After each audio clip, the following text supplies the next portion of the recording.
dengan Tuhan. Sehat, bahagia, ceria, dan yang paling utama adalah tetap semangat dalam memuji memuliakan nama Tuhan. Ore! Untuk saat ini adik-adik dan kita semua harus tetap ibadah di rumah karena situasi dan kondisi kita yang tidak bisa memungkinkan kita untuk ibadah di gereja. Dan untuk adik-adik, kita harus tetap semangat. Walaupun kita ibadah di rumah, kita harus tetap semangat memuji dan memuliakan nama Tuhan. Oke adik-adik, untuk itu mari kita bernyanyi, mari kita memuji dan memuliakan nama Tuhan dengan semangat. Mari kita mengangkat satu lagu pujian, Sungai Sukacitamu.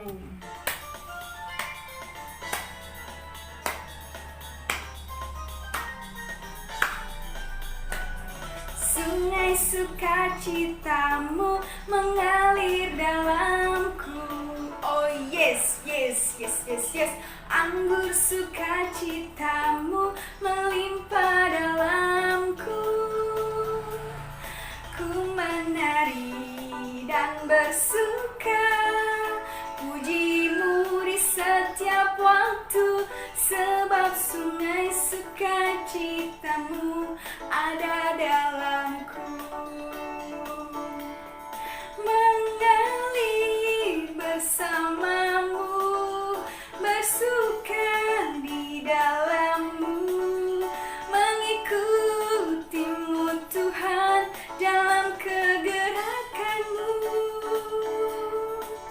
melayanimu Tuhan di dalam sukacitamu, sebab hanya Tuhan yang membuat sukacitaku penuh. Oke adik-adik, untuk itu mari kita berdoa, mari kita lipat tangan, tutup mata. Berdoa dimulai.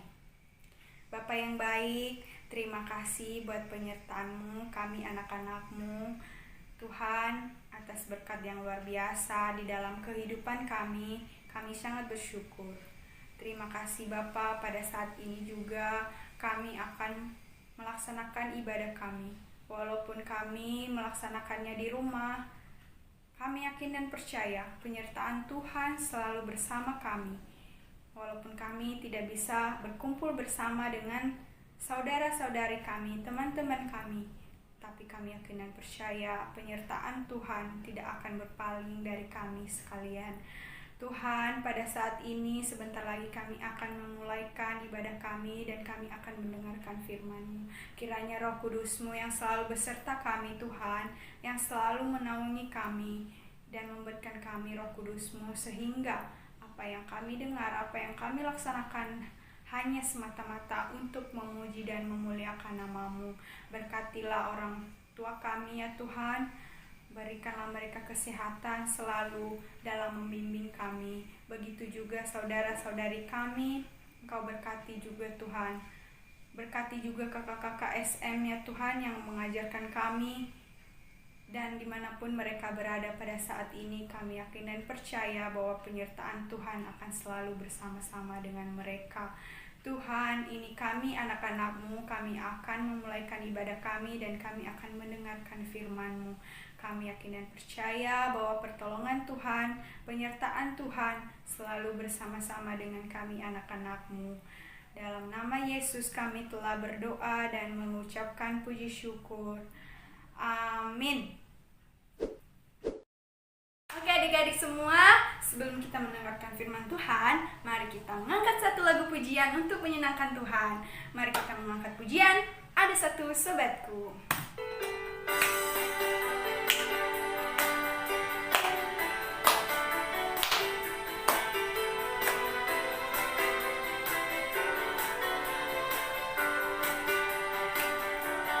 Ada satu sobatku yang setia, tak pernah dia tinggalkan diriku. Di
Ada satu sobatku yang setia, tak pernah dia tinggalkan diriku. Di waktu aku susah, waktuku sendirian, dia selalu menemani hidupku. Siapa namanya? Namanya Yesus. Namanya Yesus. Nama Yesus yang menghibur hatiku. Namanya Yesus. Namanya Yesus. Nama Yesus yang menghibur hatiku. Adik-adik, sekarang kita akan mendengarkan firman Tuhan. Mari kita buka Alkitab yang terambil dari Lukas pasal 16 ayat 19 sampai 31 dan Yakobus pasal 2 ayat 13. Lukas pasal 16 ayat 19 sampai 31 dan Yakobus pasal 2 ayat 13. Mari kita tutup kita. Kakak harap nanti adik-adik bisa baca di rumah ya.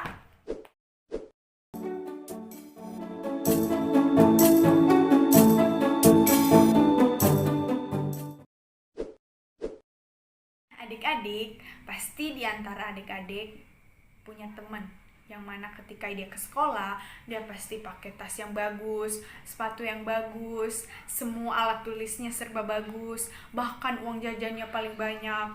Bener nggak?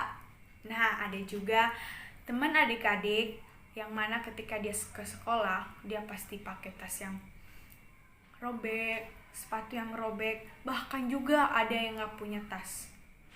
Bahkan juga ada yang gak punya uang jajan. Nah, sekarang kakak akan bercerita tentang si orang kaya dan si Lazarus. Nah, pada suatu hari adik-adik, Tuhan Yesus bercerita tentang si orang kaya tadi dan si Lazarus. Si orang kaya ini adik-adik, dia hidup dalam kemewahan. Setiap harinya dia makan makanan yang lezat, dia pakai pakaian yang bagus, tinggal di rumah yang mewah, pelayannya banyak, dan dia tidak pernah mempedulikan sesama yang kekurangan adik-adik. Nah, si Lazarus tadi, dia adalah orang yang sangat miskin. Sekujur tubuhnya penuh dengan borok, dan setiap harinya dia berada di depan pintu gerbang si orang kaya tadi. Apa yang dia lakukan di sana? Dia mengemis adik-adik. Dia meminta makanan di tempat orang kaya tadi. Sedangkan orang kaya tadi dia tidak pernah mempedulikan si Lazarus yang miskin ini. Nah, pada suatu hari si Lazarus ini meninggal dunia. Apa yang terjadi ketika dia meninggal dunia? Malaikat-malaikat Tuhan mengangkat si Lazarus ini ke pangkuan Bapa Abraham di dalam Firdaus. Dia ditempatkan di tempat yang sangat indah. Semua serba ada, mulai dari makanan, minuman, dan di sana dia bahagia adik-adik. Nah, apa yang terjadi kepada orang kaya tadi? Ketika dia meninggal dunia, dia ditempatkan di tempat yang sangat menderita. Di mana di sana kelaparan, kehausan, panas yang dia rasakan adik-adik. Kenapa? Karena perbuatannya semasa dia masih hidup. Nah, tiba-tiba si orang kaya ini, dia melihat Lazarus dan Bapak Abraham di tempat yang sangat indah, tempat yang sangat sejuk. Apa yang ia katakan? Bapak Abraham, kasihanilah saya. Suruhlah si Lazarus itu mencupkan jarinya ke air dan membasahi lidah saya yang kering ini. Apa kata Bapak Abraham adik-adik? Tidak anakku, karena sewaktu masih hidup, engkau sangat bersenang-senang dan berpesta pora. Sedangkan si Lazarus ini hidup dalam penderitaan. Seketika dia sadar bahwa apa yang dia lakukan semasa masih hidup, itu sama sekali tidak ada gunanya adik-adik. Dan dia sadar bahwa si Lazarus tadi adalah orang yang sangat dikasihani oleh Allah. Seketika dia sadar bahwa masih ada 5 saudaranya yang masih hidup, dia berkata kepada Bapak Abraham, "Bapak Abraham, utuslah Lazarus untuk datang ke rumah ayahku dan mengingatkan saudara-saudaraku yang masih hidup." Apa kata Bapak Abraham? "Tidak anakku, sebab ada surat, ada firman Tuhan yang telah ditulis oleh nabi-nabi. Biarkanlah mereka melakukan apa yang tertulis dalam firman itu." Apa kata orang kaya? Dia membantah Bapak Abraham adik-adik. Katanya, "Tidak Bapak Abraham, jika ada orang yang sudah dibangkitkan dari kematian dan diutus kepada orang yang masih hidup, pasti mereka akan bertobat." Apa kata Bapak Abraham?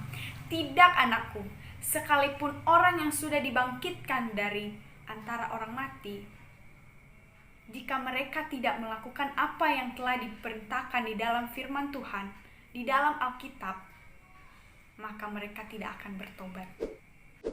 Nah, kamu nanya nih, di antara adik-adik, siapa yang mau ditempatkan di tempat si orang kaya? Gak ada kan? Pasti semuanya mau ditempatkan di tempatnya si Lazarus kan? Nah, untuk itu adik-adik harus saling menolong sesama, harus saling membantu, tidak boleh pelit. Apapun itu bentuknya, siapapun itu yang lemah, yang membutuhkan bantuan, adik-adik harus menolong. Mulai dari yang tua, muda, sebaya, jika mereka memerlukan bantuan adik-adik harus menolong. Supaya nanti adik-adik akan ditempatkan di tempatnya si Lazarus. Nah, untuk itu kakak yakin dan percaya adik-adik di sini tidak ada yang mau mengikuti sifatnya si orang kaya tadi. Harus saling membantu sesama, biar nanti hidupnya akan bahagia dan ditempatkan di tempat yang paling istimewa sama Tuhan. Oke adik-adik, nah demikianlah cerita kakak hari ini. Semoga adik-adik selalu bahagia ya. Sekianlah firman Tuhan kita pada hari ini adik-adik. Kakak harap semoga adik-adik semua bisa menerapkannya di dalam kehidupan sehari-hari. Nah, mari kita buka Alkitab kita, mari kita membacakan dan menghafal ayat hafalan kita yang terambil dari Roma pasal 5 ayat 5. Beginilah bunyinya, "Dan pengharapan tidak mengecewakan karena kasih Allah telah dicurahkan di dalam hati kita oleh Roh Kudus yang telah dikaruniakan kepada kita." Sekali lagi kakak bacakan, Roma pasal 5 ayat 5, "Dan pengharapan tidak mengecewakan karena kasih Allah telah dicurahkan di dalam hati kita oleh Roh Kudus yang telah dikaruniakan kepada kita." Sekian adik-adik, dan kakak harap semoga adik-adik bisa menghafal ayat hafalan. Jangan hanya menghafal, tapi melakukannya dalam kehidupan sehari-hari. Kita akan mengakhiri ibadah kita. Mari kita bernyanyi. Dengar dia panggil nama saya. 1, 2, 3. Dengar dia panggil nama saya. Dengar dia panggil namamu. Dengar dia panggil nama saya. Juga dia panggil namamu. Oh giranglah, oh giranglah, Tuhan Yesus amat cinta pada saya. Oh giranglah, ku jawab ya, ya, ya, ku jawab ya, ya, ya, ku jawab ya Tuhan, ku jawab ya Tuhan, ku jawab ya, ya, ya. Oke, adik-adik, mari kita berdoa. Mari kita lipat tangan dan tutup mata. Tuhan, terima kasih atas firman-Mu yang sungguh luar biasa di dalam kehidupan kami, di mana Engkau mengajarkan kami untuk selalu mengasihi sesama kami, untuk tidak membeda-bedakan siapapun baik orang miskin, orang kaya yang tidak mampu. Engkau mengajarkan kami untuk selalu mengasihi dan menolong setiap sesama kami. Tuhan, terima kasih firman-Mu, tanamkanlah ia di dalam hati kami, supaya kami dapat melakukannya di dalam kehidupan kami sehari-hari. Tuhan, berkatilah orang tua kami, berikanlah mereka kesehatan, umur panjang, dan kesabaran dalam mendidik kami anak-anak-Mu. Berkatilah saudara-saudari kami dimanapun mereka berada pada saat ini. Berkati juga pemimpin jemaat kami, mulai dari pendeta dan majelis-majelis, ya Tuhan, Engkau berkati. Berikanlah mereka kesehatan, kekuatan, ya Tuhan, dalam menjalankan tanggung jawab dan pekerjaan mereka masing-masing. Begitu juga dengan kakak-kakak sekolah minggu, Engkau berkati, ya Tuhan, pelayanan mereka. Dimanapun mereka berada pada saat ini, walaupun kami tidak bisa bersama-sama, kami yakin anak-anak-Mu, Engkau yang selalu berserta mereka, memberkati mereka, menyertai mereka, sehingga di saat yang telah Tuhan tentukan, kami dapat berkumpul kembali di dalam sukacita. Tuhan, inilah kami anak-anak-Mu, kami telah menyelesaikan ibadah kami. Kami yakin dan percaya bahwa tidak hanya sebatas mendengar, tapi kami akan melakukannya di dalam kehidupan kami, pribadi lepas pribadi. Dalam nama Yesus kami berdoa dan mengucapkan puji syukur, haleluya. Mari kita sama-sama katakan, amin. Demikianlah ibadah kita hari ini adik-adik. Semoga adik-adik semua selalu dalam lindungan Tuhan. Tetap semangat dalam memuji memuliakan nama Tuhan, dalam mengerjakan tugas dan dalam belajar juga. Sampai bertemu minggu depan.